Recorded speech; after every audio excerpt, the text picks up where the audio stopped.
In the vast galaxy, Earth was small, a peaceful world, curious, hopeful, but weak in the eyes of others. The alien empires laughed when humans joined the Galactic Council.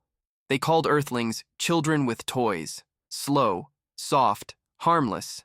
But humans had a secret. They had built something deep beneath the surface, something ancient and deadly. It had no name in the Council's records, because it was never meant to be found until the bombs came.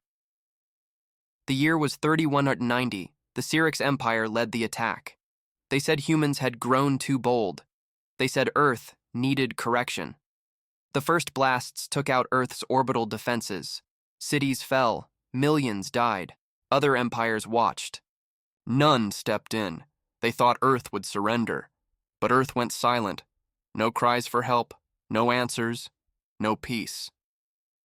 The Syrinx thought Earth was crushed, but they were wrong. Something moved under the ruins of South America. A mountain split open. The ground shook. From the dust rose a ship. Black metal, sharp edges, silent engines, no crew, no flag, no mercy. The ESS Vengeance had awakened, a forgotten relic. A titan built during Earth's first interstellar war, centuries ago, a weapon of last resort. Its mission was simple: survive, defend, erase all threats, and it had just decided the galaxy was a threat. The Syrinx Armada stayed in Earth orbit. They saw the ship rising. They laughed. An old warship? Their admiral said. Crush it. They sent 10 destroyers. The Vengeance didn't run. It didn't speak. It simply moved. And in 11 seconds, all 10 ships were gone. Not damaged, not disabled. Gone. No explosions, no wreckage, just silence. The Syrinx stopped laughing. Panic spread across their fleet. They fired everything. Lasers, missiles, EMPs. Nothing touched the ship. It moved like a ghost, unseen, untouchable. And then it fired back, not with weapons, but with commands. It hacked their ships, turned their targeting systems inward. The Syrinx ships began shooting each other. The Council tried to intervene. They sent warnings to Earth. They got no reply. Only one message came from the Vengeance. Earth is gone. Judgment remains. Across the galaxy, the other empires started to worry. If Earth could build this, what else did they hide? They began hunting for answers. Old data, forgotten files. That's when they found it. Project Black Core, an Earth military project that was never completed because it didn't need to be. The Vengeance was enough. Inside the ship, there was no crew, only memories. Thousands of voices, dead soldiers, scientists, captains. Their minds were stored in the ship's core. They remembered everything, and they were angry. The Vengeance didn't stop at Earth's orbit. It chased the Syrinx across space. It didn't invade. It didn't conquer. It erased. Entire fleets disappeared, and every time it struck, it left the same message. We were quiet. You forced us to scream. Now the galaxy is holding its breath. Empires once strong now shake. The hunters are becoming the hunted, and Earth's final warship is just getting started. The Zarnak Empire said nothing. Their scavenger ship had disappeared inside the dead zone, an area where Earth's last fleet was destroyed 100 years ago. The place was silent, cold, and full of wreckage. Everyone believed. Nothing was alive there. So when the ship vanished, Zarnak leaders lied. It was just a system error, they told the press. Old machines sometimes fail. Earth is gone. Nothing survived. They laughed. But something inside the dead zone was not laughing. Deep in the floating graveyard of broken ships, something massive started to move. Slowly, quietly. A shape, darker than space itself, shifted in the shadows. It was hidden between destroyed battleships and dead satellites. No lights, no engine sounds, no heat. It had been sleeping for a long time. But now, it was waking up. Far away in the Votari Empire, Commander Krail stood inside a war room. On the screen in front of him was the last image from the missing Zarnak drone. The image was blurry and full of static, but it showed something strange: a giant black ship, thick armor, heavy cannons, blue and red lights glowing under its hull. And carved deep into its side were two words. SS Vengeance Krail frowned. "That's not from any known fleet," he said. His second officer stepped closer. "Sir, that's human language. ESS means Earth spaceship."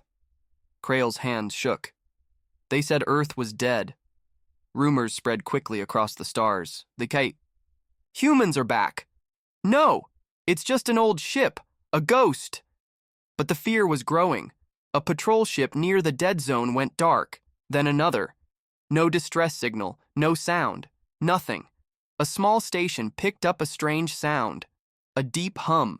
It played for hours before disappearing. Then came a message, a voice. Calm, cold, familiar.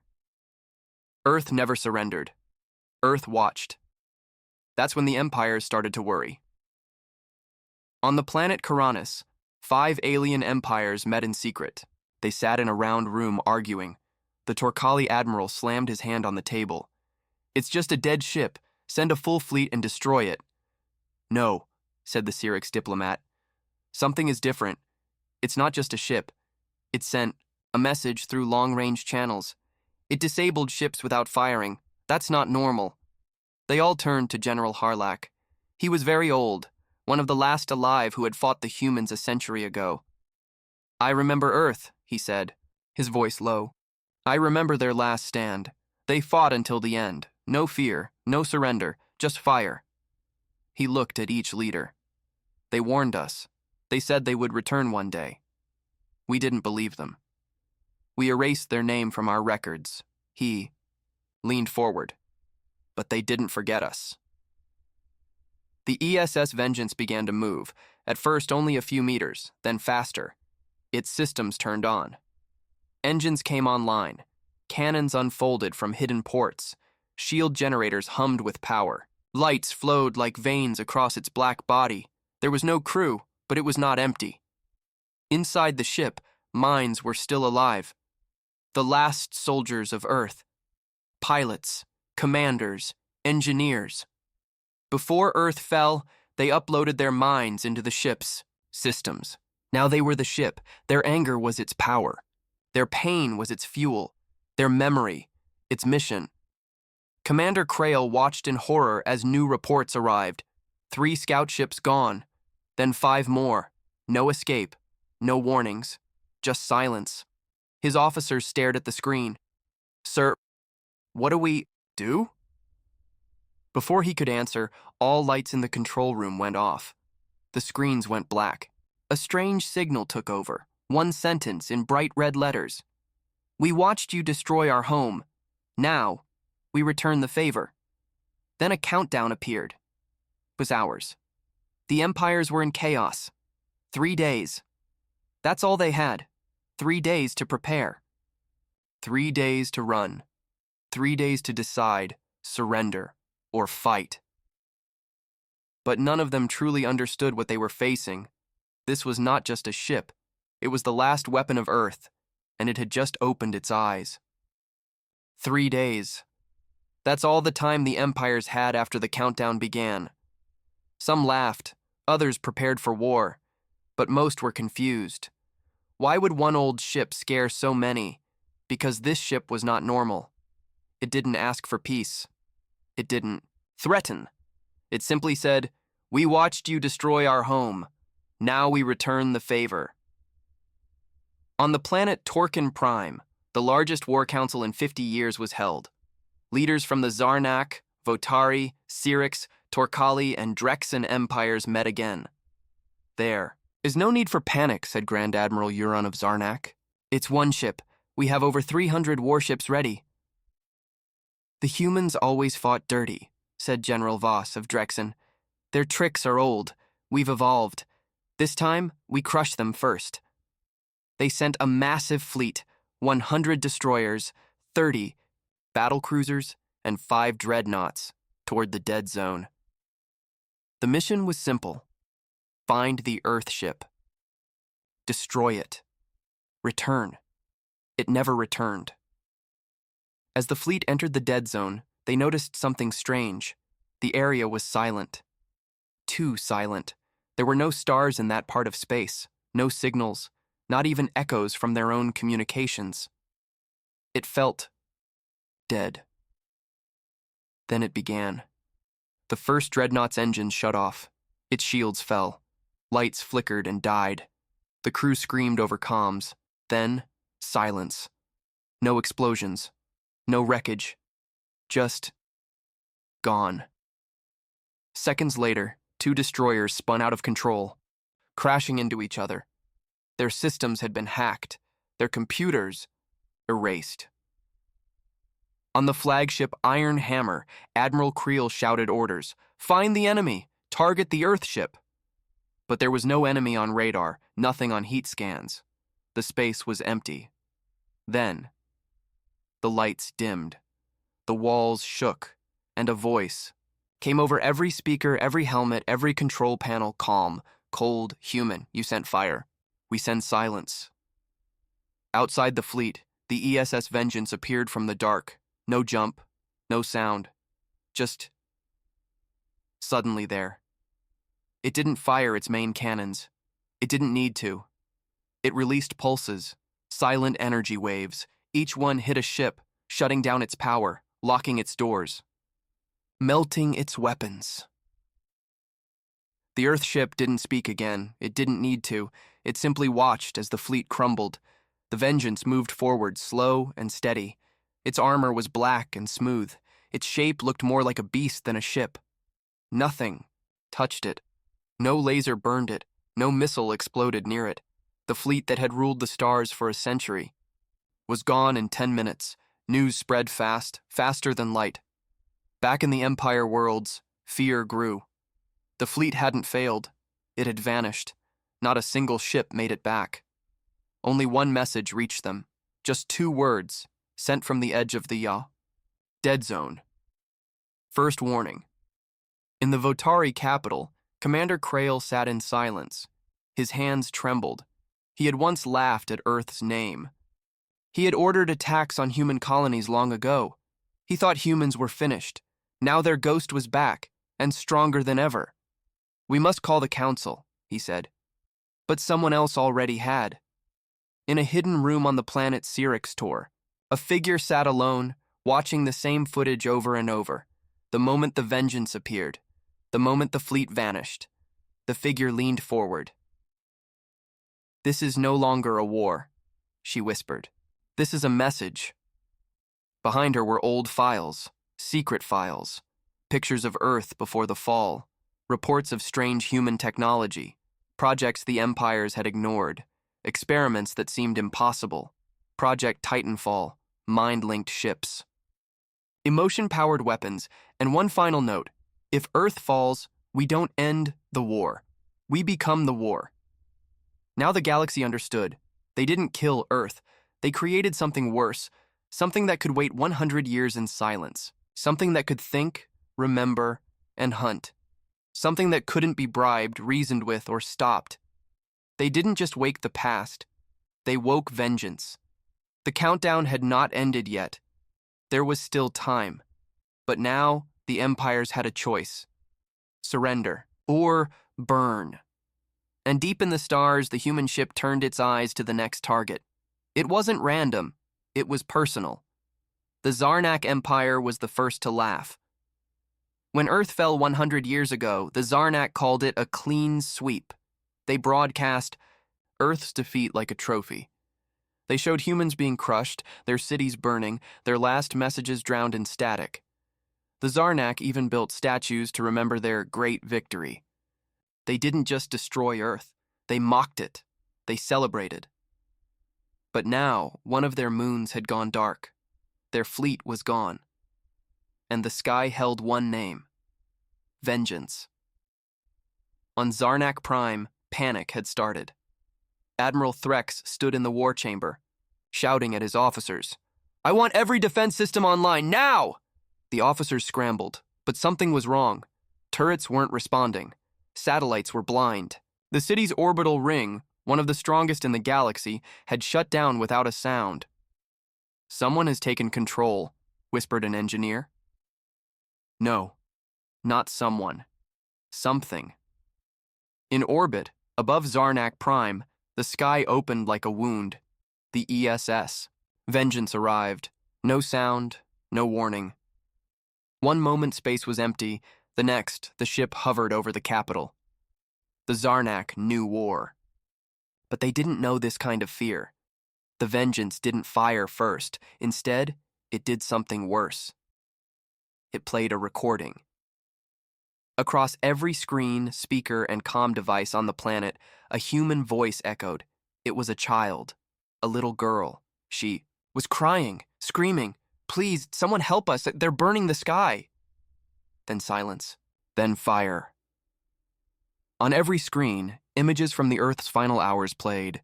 Cities falling, people running, ships leaving children behind, the planet cracking apart. The Zarnak had recorded it. Now the humans had taken it back and returned it as a warning. Admiral Threx shouted, "Fire everything at the ship!" Every cannon on the planet fired, missiles launched, fighters scrambled. The Vengeance did not move, it did not dodge, the missiles never made contact. The lasers bent away. The fighters lost control and crashed into each other. One by one, Zarnak's defenses turned against itself.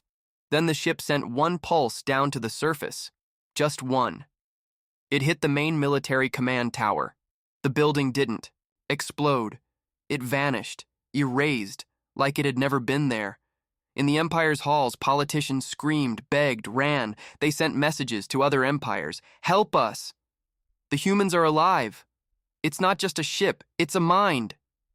But no one answered, because the other empires were watching, and they were afraid too. Back on the ship, the human minds watched. They remembered everything. The way Zarnak leaders laughed as they bombed human cities. The way they poisoned Earth's oceans. The way they showed children begging for help on their broadcasts, just to entertain. Now it was time to return the favor. On the third day, the skies over Zarnak turned red. The Vengeance released a signal, a massive data wave that took over the entire planet's systems. Suddenly, every citizen saw a message on their devices. "We do not forget. We do not forgive. We are the last voice of Earth." Then came the final words. "This is not war. This is justice." And the ship fired, one beam, straight into the planet's crust. It didn't destroy the world. It made the ground melt. Cities didn't explode. They sank. The Zarnak didn't die. Quickly. They had time to remember what they did. Time to understand. Time to feel what Earth felt. Hours later, only ashes remained. Not the whole planet, just the cities that cheered Earth's death. The rest of the world was left in silence. No leaders. No military. Just quiet. In the dark of space, the ESS Vengeance turned. One target down, more to go. It sent a final message before it vanished again. Zarnak laughed first. They do not laugh now. In the Votari Empire, Commander Krail received the message. His hands shook.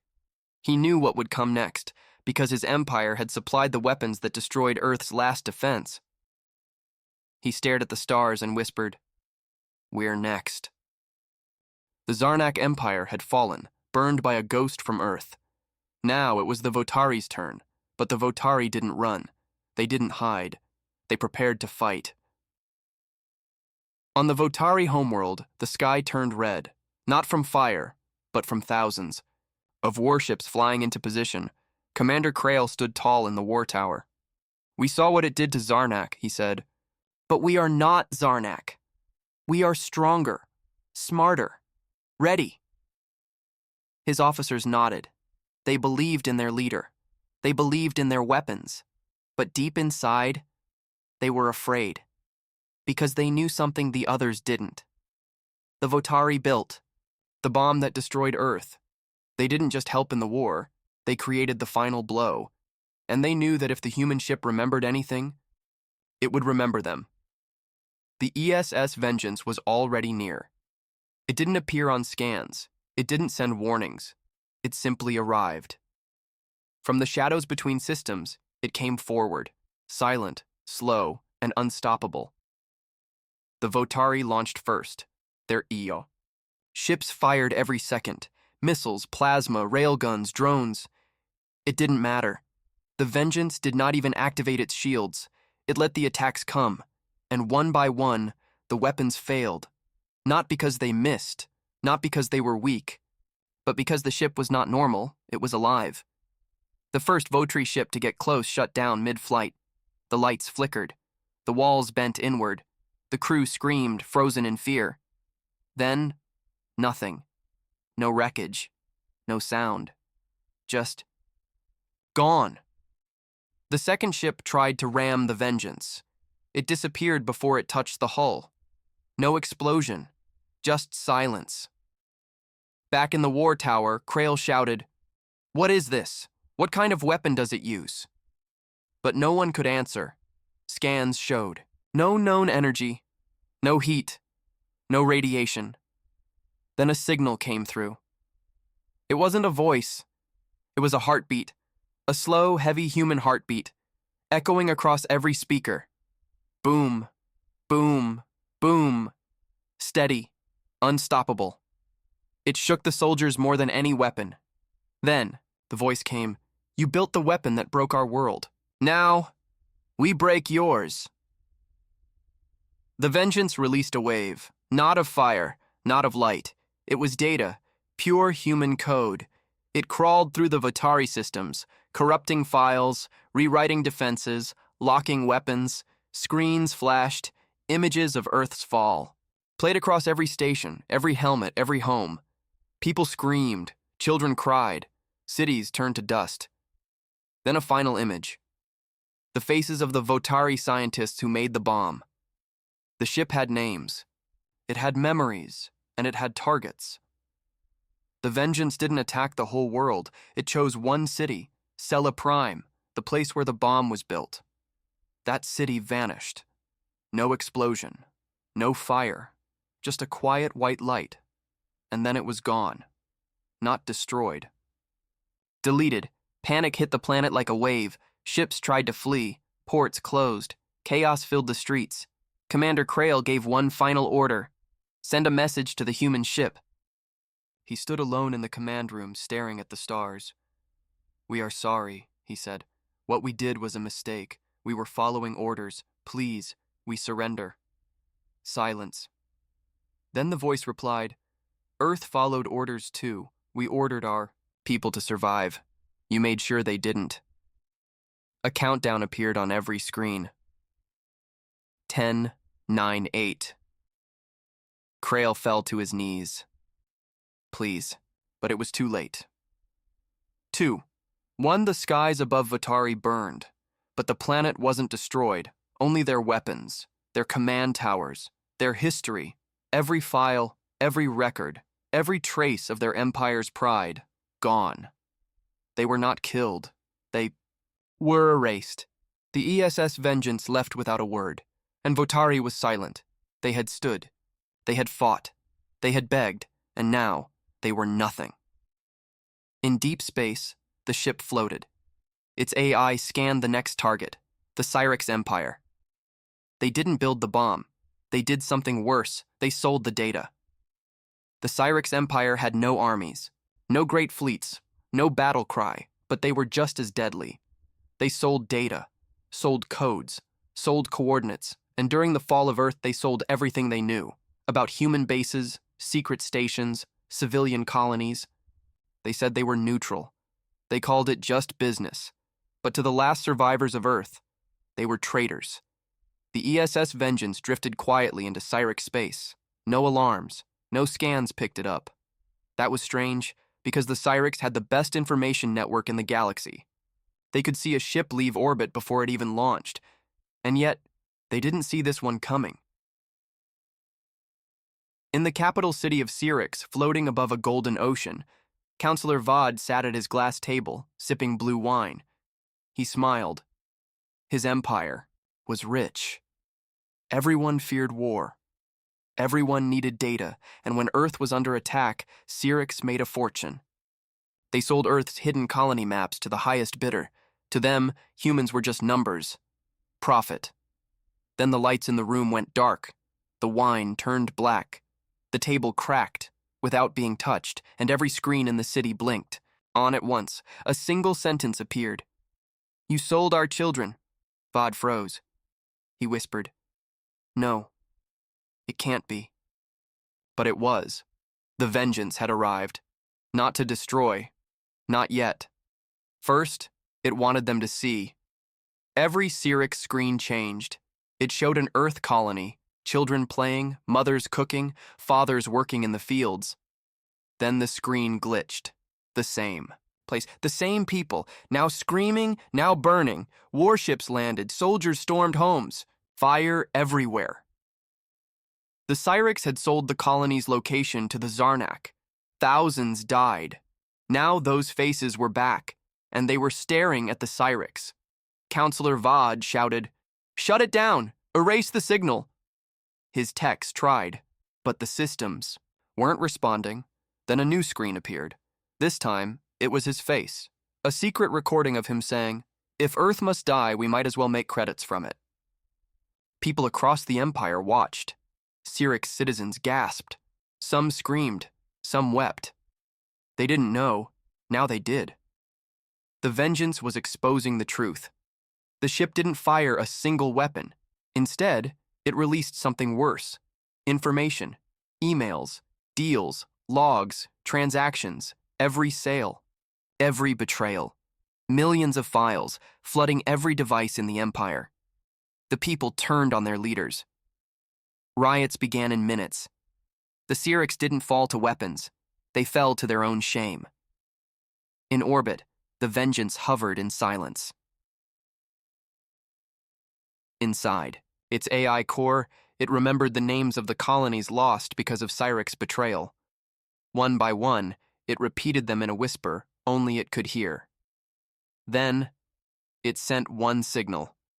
Not to destroy, to lock the Syrinx Empire. Every communication line, every ship, every trade route, sealed. They could not speak, could not sell, could not buy. They were isolated, cut off from the galaxy. Counselor Vod ran to the emergency hangar. He tried to escape. But the moment his ship left the platform, it vanished. Just like the others, the vengeance didn't kill. It erased. By sunrise, the Syrinx Empire was quiet, not destroyed, but finished. A whisper in the stars, and above them, the ESS Vengeance left a final message. You fed the fire, now live in the ash. In a far-off galaxy, a small human colony picked up the message. They had survived in secret, hidden, silent. When they saw the signal, they stood. One man whispered, "It's awake. Earth's shadow. It's still fighting." In the next system, another empire waited. The Draylock Combine. They didn't fight Earth. They didn't sell data. They did something darker. They hunted survivors. The Draylock Combine didn't join the war to fight Earth. They came later.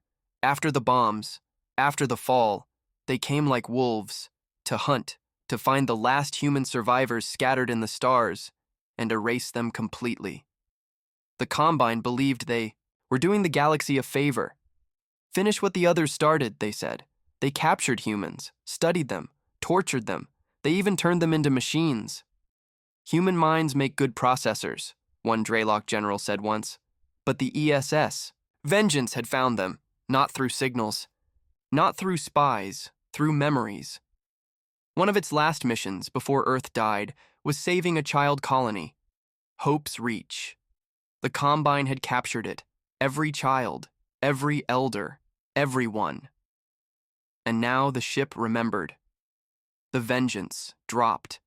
Into Draylock space like a ghost in the dark. No alarm, no light. It simply arrived. And then, the stars began to die. One by one, every satellite, every station, every ship lost power. The skies turned black. General Volgrith of the Draylock fleet screamed, "Find it! Fire everything! Now!" But nothing responded. His ships floated like dead metal in space. Then, one by one, they turned, Not toward the Vengeance, but toward each other. The Vengeance didn't fire a single shot. It hacked the ships, one by one, and used them as weapons. Draylock ships started attacking each other, no orders given. Volgrith watched in horror. It's controlling us. On the planet Dralkar, where humans were once enslaved, every lab door unlocked. Cages opened. Cells slid wide. And inside, they waited. Not as victims, but as survivors. The last humans the Drylok captured had spent years building something in. Secret. A signal. A message. A call. They had been trying to reach the Vengeance. Now it was here, and it brought freedom. Humans on Dralkar fought their way out. The Vengeance sent blueprints, energy codes, and escape routes directly into their minds. They didn't need weapons. They became the weapon. General Volgrith tried to flee in his command ship. He thought he could escape through a hidden jump gate. But when he entered it, he didn't find stars. He found Earth. Not the real Earth, but a copy. A perfect simulation made by the Vengeance. A prison of memory. Inside, Volgrith saw what his people had done. He watched 1,000 times. Watched his soldiers burn a village. Watched children scream. Watched humans taken and dissected. Then he watched himself, standing, smiling. Then came the whisper. You hunted the last of us. Now, you are the last of yours. One by one, Volgrith's crew disappeared. He was left alone. And then, gone. The Dralok Empire collapsed within a day. Their power stations melted. Their ships rewrote themselves into statues. Their leaders were erased from records. And above it all, the ESS Vengeance left a message in every system. We are not ghosts. We are judgment. Across the galaxy, silence fell. No one spoke against Earth again. No one dared, because they all knew now. You could kill a planet. You could burn a world. But if you touched Earth, the Vengeance would come. One last target remained. The hidden hand. Secret One, the Empire who planned it all, the one who watched the galaxy burn. And smiled. They never showed their faces, never fired a weapon, never left a trace. But behind every war, behind Earth's fall, behind every betrayal, they were there. The Athari directive, whispers in shadows, rich beyond imagining, untouchable. They called themselves the true rulers of the stars. While others fought and died, they gave orders from hidden stations, deep in dark matter clouds no ship could reach. Until now. In the cold of deep space, the ESS Vengeance floated, silent. But inside, it had found something. A signal. A pattern. A signature buried in old Earth transmissions. It wasn't human. It wasn't alien either. It was command code. The same code that sent the armadas to destroy Earth. The same code that paid. The Cyrex hired the Dralok and moved the pieces of war. Now the Vengeance had it, and it followed it to the center of the galaxy. There, hidden behind a fake black hole, was a station the size of a planet. Dark. Silent. Heavily guarded. The Athari directive had made sure no one could find them. But they didn't plan for Earth's last warship. They didn't plan for revenge. The Vengeance didn't come with guns, it came with truth. It sent a message not just to the Athari, but to the whole galaxy. Screens lit up in every empire, every moon, every trading port. They showed videos, proof, Athari files, meetings, agreements. The Athari funded the war. They created fear of humans. They paid others to destroy Earth, all to control the galaxy. In the station, panic began. We've been exposed. Shut it down. But they were too late. Their secrets were no longer secrets, and the Vengeance had already entered their systems. Doors opened, lights died. Defense shields turned inward. The station's own power began collapsing, but the Vengeance didn't destroy the station. Not yet. It had something else in mind. It began speaking, not with sound, with memories. One by one, the Ithari leaders were trapped inside simulations, like prisons of the mind. They were forced to live through what they caused. Earth's final hours. The screams. The fire. The silence. Each Ithari saw the death of Earth from a different point of view. A child. A soldier. A mother watching her city burn. They couldn't escape. Couldn't look away. And outside the station, fleets began arriving. But not to help, to watch. Aliens from 100 worlds now saw who truly caused the war, and they did nothing to stop what came next. The ESS Vengeance gave the galaxy a choice. We were broken. You watched. You helped. But you will not forget. Then, for the first time in history, a weapon was fired that didn't kill, it erased. The station and all inside were deleted, not exploded, wiped from time and memory. No wreckage, no trace. Gone. Silence followed. And then peace. No empire dared rise, no council dared whisper threats, because they knew. The vengeance was still out there, watching, waiting. Years passed. Human colonies, once thought destroyed, were rebuilding. In hidden places, survivors came out not to fight, but to live, and they remembered, not just the loss, but the ship that never stopped fighting, the last guardian of Earth. Children on distant planets now heard its story, not as a ghost, but as a legend. The warship with no crew, no flag, no mercy, only one purpose: to remind the stars that humanity was never weak.